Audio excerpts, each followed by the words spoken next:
wonderful it is to be with you and to celebrate this 5th Sunday of Easter and confer with these 4 young people. What a joyful day. It's a day of renewal, not only for them, for all of us here together. Because with them, we'll also renew our own baptismal commitment, baptismal promise. I hope that this day will be a joyful renewal of this parish community and each and every one of you. I want to thank Other Matt,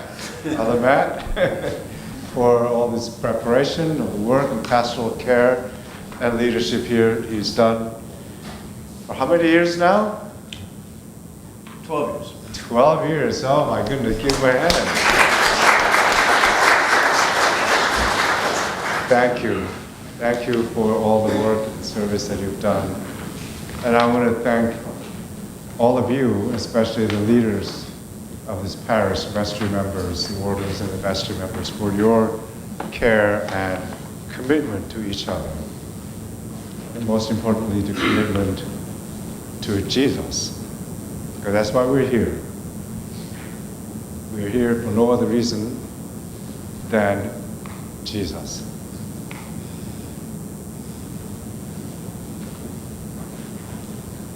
It is odd that during Easter season, we're reading these kind of lessons that we just heard. First, martyrdom of Stephen, Deacon Stephen, the first martyr of the church.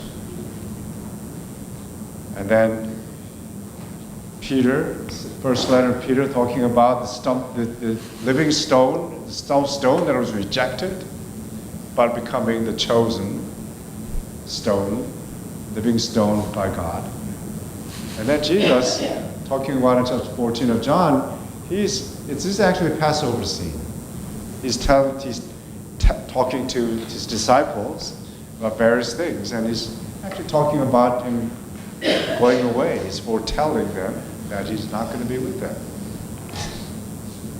And sometimes it's kind of odd that we're reading these stories, we're hearing these stories once again during Easter season. And in a way, what is inviting us to do is actually reflect back on the meaning of the whole death and resurrection of Jesus Christ. What does that mean?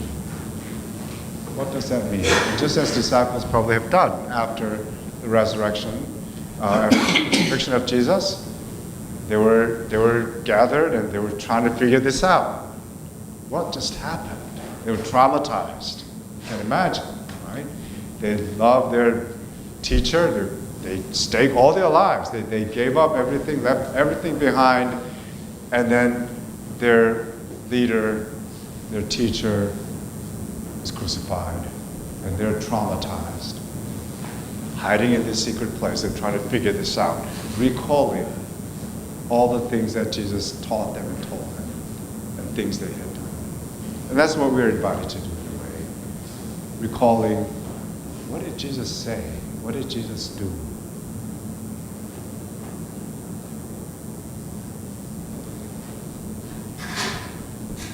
Dietrich Bonhoeffer, if you remember, he was a martyr too. He was a martyr during World War II. He was a Lutheran pastor and theologian, and he was killed by Nazi regime for standing up against them, speaking up against them.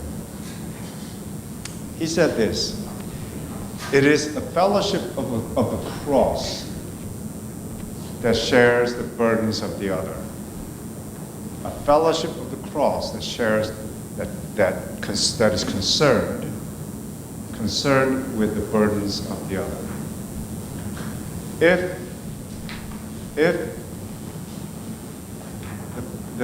this community does not share the burden of the other, then it is not Christian. And if any member in that community is not concerned with the burdens of the other, then that person is against the law of Christ. The law of Christ. Cross is the most important symbol for Christians. It's a symbol both of suffering and pain. It's also a symbol of healing, renewal, and resurrection. It's both and. That's a paradox symbol, isn't it? That symbol that tells us is the suffering and pain of Jesus Christ. A symbol of really all human suffering. But it's also a symbol that tells us there's hope. Hope of resurrection, hope of healing and renewal. The church, we are the fellowship of the cross. We stand by the cross, we stand around the cross, and we carry that cross with us each day of our life. That is our faith. That is our central tenet of our faith. We share the burden of one another. We heal one another and bring healing to the world that is so broken and traumatized, especially at the moment. I find it really amazing and humbling that despite all the mistakes and wrongs that church, the institution, has done in its history, people, each generation still look to the church for healing and renewal. Every generation. You and I do the same thing. We still come to the church for healing and renewal. That is the church's vocation. To be the fellowship of the cross that says human suffering is not the end. There's a hope of healing and resurrection by the love of Jesus Christ.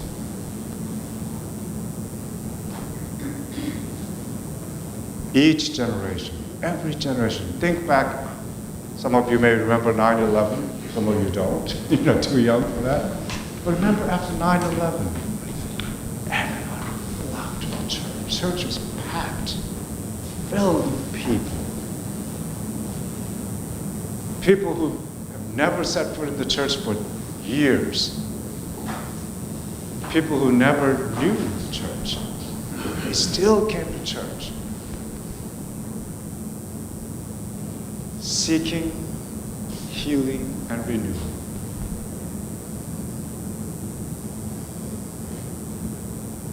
Jesus says to the disciples today, I am the way, the truth, and the life.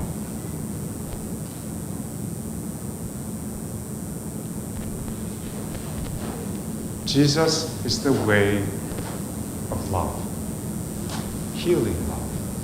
That's all his life. That's what he did. Bringing healing to the sick, bringing healing, comfort to the poor, bringing healing to those who are condemned as stigmatized as sinners, bringing healing to the lame and the blind. That was his work. And the truth that he brought to the people, to all of us, is nothing other than the power, healing power of God's love.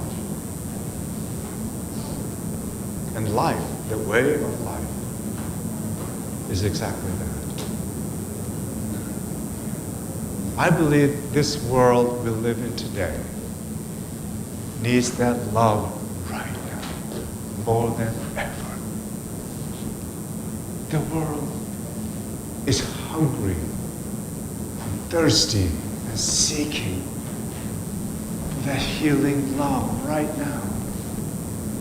Aren't you tired of being divided and fragmented?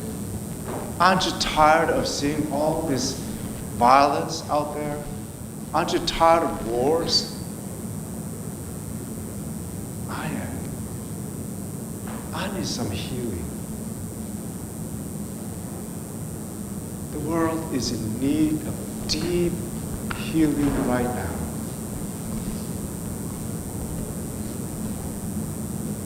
And frankly, they are looking to the church to stand up and bring that witness to the world today, more than ever. The church is the fellowship of the cross. And they are looking for that healing power of the cross today. This community, you all have been through part of it too. But you have always walked that journey, that witness of healing in this community, in Millbrook. And Father Matt has led you and cared for you to be that, to be the witnesses of the healing love of God and Jesus Christ in this community. I learned a few days ago, yesterday, Father Matt texted me and Bishop Hyde, a stalwart member of this community, but of the diocese and this church, passed away. Canon Elliot Lindsay died on Friday. 97 years old. Pillar of our diocese. It's a sad loss. The gift is given, I'm sure, to you all in this community as a faithful member, but to the diocese, for all of us, is enormous. As a historian, a scholar, priest, pastor, and really as an ordinary, faithful Christian, like any one of us. Clearly an example of deep love and commitment to Jesus Christ.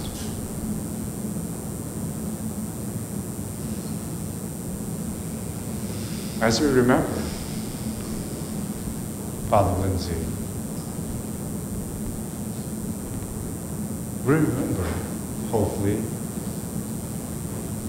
the love that he has outpoured and shared with this community and each and every one of you. That's how I will remember him.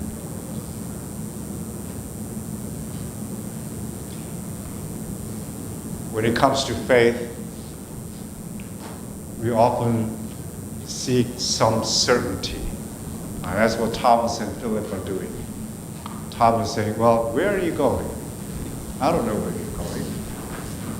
And Philip says, well, show me the Father, show me God, then I'll believe you. I know, like people who just say, well, I don't see God, I don't know. You heard that before, right? Show me. Faith is not about certainty. Faith is not about uncertainty either. Faith is about trust. Faith is about trust. Having that deep trust in the power of the love of God to heal the world, to transform our lives, and to change the world in which we live. Because only love can transform the world. Hate will not change this world. Wars will beget more wars. Fears, last time I said, did not command trust. Trust is about loving relationship. I asked earlier to the confirmands this question. I'm going to ask you the same question. If your friend, your neighbor comes to you and says, I see that you go to church, I see that you're a Christian. What's that about? What is that about? Explain Christianity to me in one sentence. What's the most important thing? What did you say? One sentence, one word. What's the most important thing about Christianity? What did you say? Love thy neighbor as thyself. Love thy neighbor as thyself. Excellent. Thank you. Anyone else? Quiet bunch. Forgive. Thank you. Forgive. Yeah. Anyone else? Compassion. Belonging. Yes. Belonging. Humility. Thank you. Trust. Pardon me? Hope.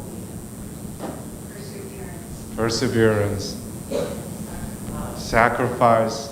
She's on a roll today. You can forgive. Yeah. You can think of so many different values around it. So many different values that we know that Jesus lived and Jesus revealed to us, showed us in his life and ministry. But I told the conference there's one verse in the Bible that sums it all up. All of that. It's John chapter 3, verse 16. God so loved the world, he gave his only Son, so that those who believe in him may have everlasting life. And God gave his Son even to the cross, even to die on the cross. It's love that is sacrificial, self-giving. Love that has no condition. Love of Jesus Christ has no if clause, friends. Jesus didn't say, I love you if. No, I love you, period. I love you. That's it. Jesus laid down his life because he loves, not if.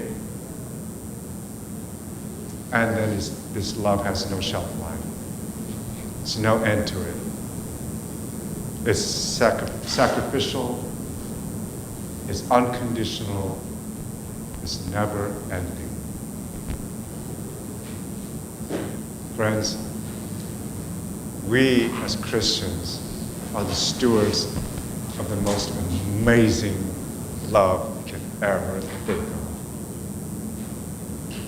There's no other love like it, as far as I know. This is the one love that you know we can count on. You know this is the love that has the power to heal and save and change people's lives, because it changed your lives. Trust in that love. Believe in that love. And live that love. Carry that love with you every step of your life. So as we renew our baptismal covenant with the confirmands today, remember how love of Jesus Christ is working in your life. How love of Jesus Christ has carried you to all the struggles, pains, and challenging times in your life. You know the power of that love already. Trust. I am the way and the truth and the life, Jesus said. Follow him.